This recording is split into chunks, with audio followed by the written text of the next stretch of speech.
So it looks like Wingsung Victo are forever expanding their pretty good line of pens, and I'll be clear, Wingsung Victo are the ones that make the Wingsung 698, not the ones that make the Wingsung 3003. These are the more expensive Wingsung pens, and one of their newest pens is this. This is the Wingsung 601, and it is clearly a Park 51 clone among many. This is a Wingsung 601, and this is a Hero 616 Jumbo, I believe, and I've reviewed this pen on this channel before, and I'll certainly say outright that this pen here is the better pen. And the thing is, you're not paying, what, $2 for this pen? You're paying a lot more because it is a much higher quality Chinese pen. This pen costs around 16 US dollars, and obviously you'd expect the pen that costs about 8 times more to be more than 8 times better. In fact, a claim I'll make outright is this pen here is probably the closest thing you will get to an actual vintage Park 51 without having to fork out the $200 to actually get a vintage pen, because this pen here is really decent quality, and you can feel it when you actually pick up this pen, because I've always had, a thing for criticizing this pen, because when you feel it, when you pick it up, you can tell that this pen is super low quality, from the materials to the weight to just how it feels when you write with it. It's just not a very high quality pen. However, when you pick up this pen, or even the other Wingsung pens, this is a Wingsung 698, you know that these pens are actually pretty decent quality compared to the other Chinese fountain pens, and they're actually worth the price. In fact, one of the first things that you'll probably notice upon picking up this pen is the weight, because this isn't a substantial pen, but it is actually pretty decent for what it is. This pen weighs about 20 grams, and if you compare it to a much cheaper Hero 616, this thing only weighs 13 grams, and the difference in weight, you can instantly feel it when you pick up this pen. And in fact, if you want to compare it to a real Park 51, those pens also weighed about 20 grams. So you can instantly tell upon picking these pens up that there is a lot of quality going into these pens. If we're talking about the weight, let's also talk about the ergonomics and the length, because this pen mimics the Park 51 pretty much to the point, because capped it's 138mm long, uncapped is 128mm long, posted it's about 146, and that's pretty much spot on to emulating a actual Park 51. And because it's a Park 51, it's going to have pretty decent ergonomics, because these pens are very, very comfortable to hold. I said this about the original Hero, super comfortable to hold. Reason being is there's no actual step up, which means you can hold these pens wherever you feel like. You can hold it right near the nib, hold it at a high angle, you can hold it far away, really shallow angle. It works at pretty much any angle, and I do love that about these pens.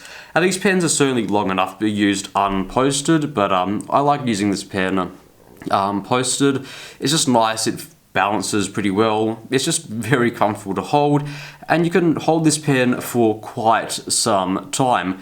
The only thing that I don't like about this pen is certainly that after, 20-30 minutes of writing, this pen does get very slippery. This pen uses, I think, ABS for the body material, and ABS never it deals with oils very well, and it just gets pretty slippery and you just have to wipe it off. One departure from the original Park 51 styling that this pen takes in a good way is the addition of a little ink window right behind the grip. And that's actually one thing that I like about this pen, because it is really functional, because most ink windows are really small and you can't really tell how much ink is actually in them. This one here is about 6mm in height, and it is super functional. You can look at it at pretty much any angle, and you can probably tell if there is or isn't ink in the pen.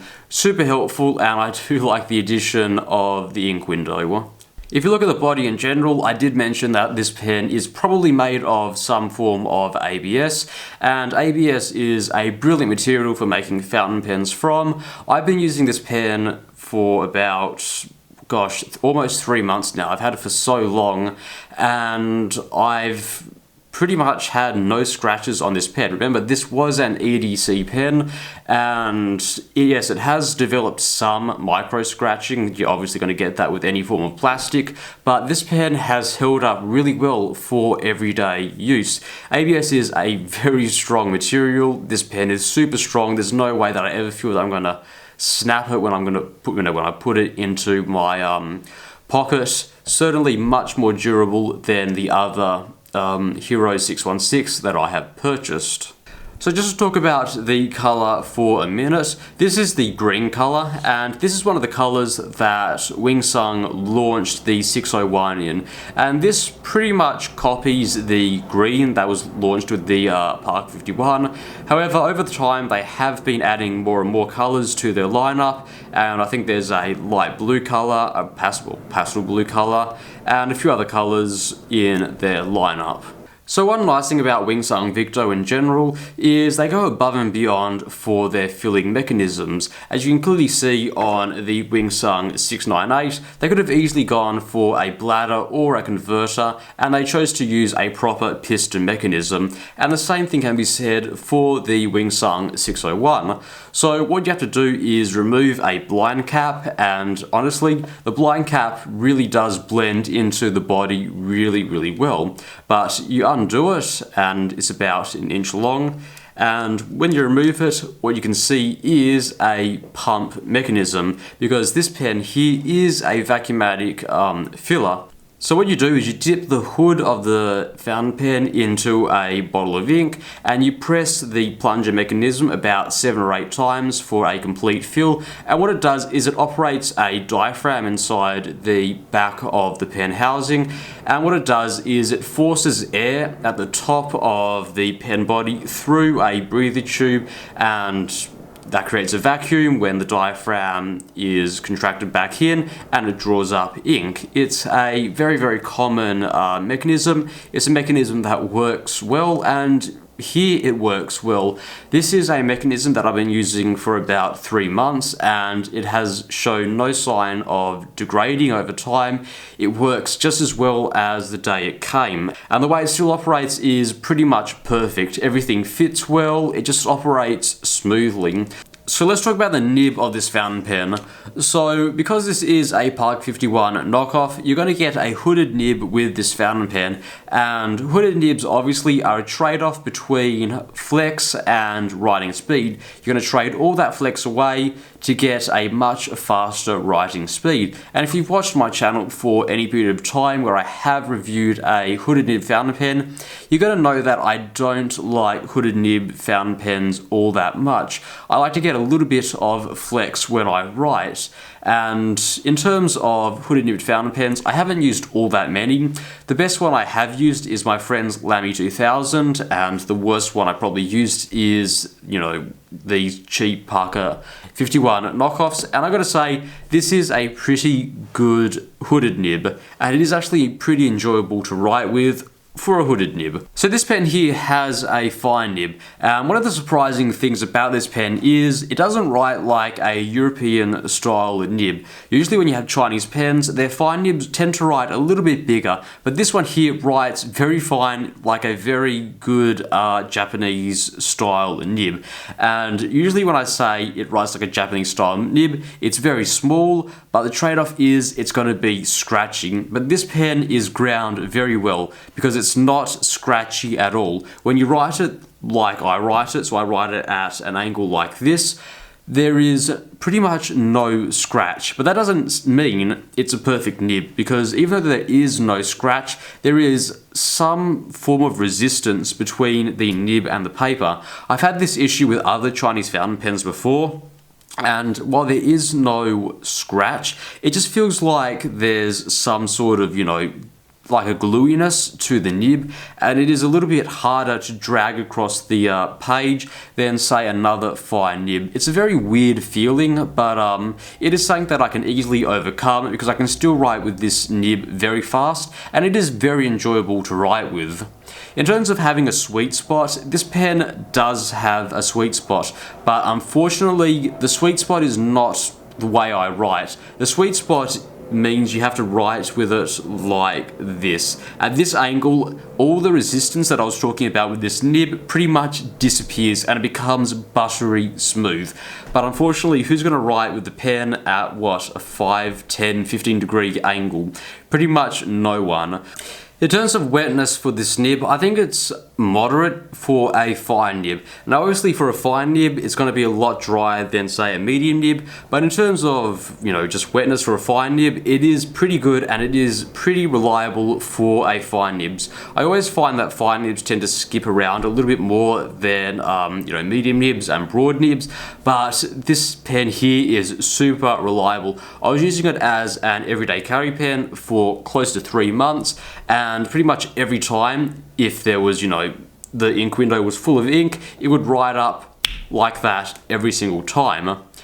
Now, even though I just said this pen was reliable, I do have to criticize this pen because this pen has leaked on me before. Fountain pens don't generally leak on me, but this one has. Now, you got to understand the way I was treating this fountain pen. I had a, you know, proper pen pouch. I showed it in my university EDC video, and what I would do is I'd get all my pens, chuck them all in that pouch, chuck that pouch in my backpack, and away I'd go. And that's how I would pretty much do it every single day. And I'd have, what, 5 different fountain pens loaded into that pouch.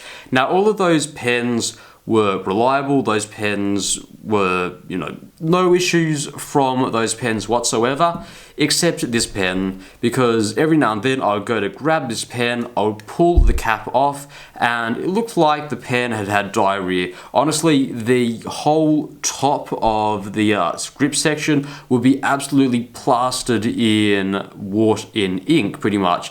And that was a pretty big issue because this didn't happen once. I think it happened about 5 or 6 different times, and I think that's a bit of an issue considering I could do the exact same thing with all my other pens. I even had the Wingsung 698 on me, doing all of that, and those pens were pretty much fine, but this pen here leaked. So I'm not sure if it's an issue with this pen in general or if it's an issue that other people have had with this pen, but I think it is something that I should mention about this fountain pen.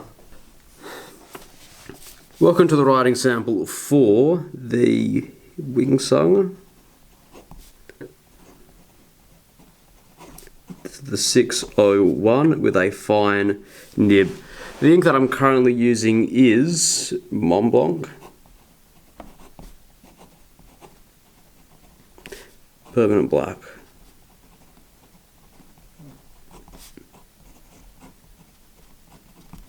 Let's do a quick writing sample.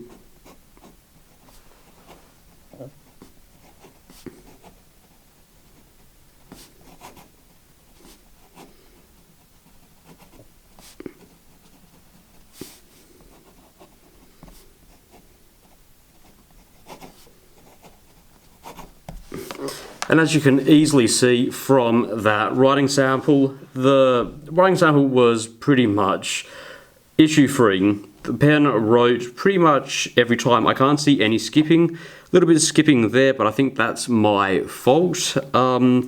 Yeah, no, it went pretty well. Pretty much no feedback that you can audibly hear. Yes, it was a little bit, what's the word I used, grippy to the page, but that's just the characteristic of the pen. You can certainly see that I wrote that sentence quite a lot faster than I would be able to achieve, say, with this pen. Yeah, it was very nice. The only thing that you can easily see is there's pretty much next to no flex from this pen. So if I take a look at the line thickness, that's also me just not holding the pen correctly, but line thickness, this is a pretty thin line. If you take a look at the Wingsung 698, it's very similar to the nib on the Wingsung 698. Very nice, fine nib. However, if we take a look at the line variation, that's it with no pressure and slightly building up pressure. and this is pretty much all you're going to squeeze from it. If you look at no pressure versus a lot of pressure, yes, there's certainly going to be some difference. You can certainly see that, but in everyday writing, you're not going to see that at all. In fact, most of the variation here is pretty much more ink being deposited because you do write with it a little bit more slowly and more ink is going to be flowing onto the page. If you look at wetness,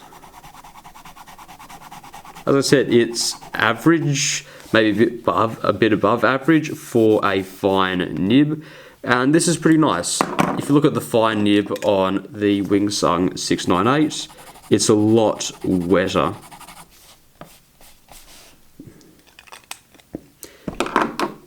So pretty much for flex. Ooh, a little bit of a skip there. Not really much flex that you can actually see, and when you use everyday writing, there's pretty much no flex. It writes like a rollerball. Took a look at reverse writing. I never use reverse writing, but on this fountain pen, it actually sort of works, I guess, but no, I never use reverse writing, so I just put it in there for, the people who do. And I think that's pretty much it for the writing sample. So in conclusion, this is probably the closest thing you're going to get to a Park 51 without having to spend $200. For a $16 pen, I think Wingsung Victo, anyway, has come a long way in terms of delivering really good quality for Chinese fountain pens. Honestly, if you're looking at buying a cheap fountain pen, something under $20, don't look at the low-end offerings from Platinum or Pilot or whatever. I think you really should look at getting one of these fountain pens, especially if you want a hooded fountain pen, because you're just going to get better value. Because honestly, $16 and you get a freaking Vacuumatic filler. I think value-wise, this is probably one of the better pens on the market. So it's nice to be back. Thank you for watching.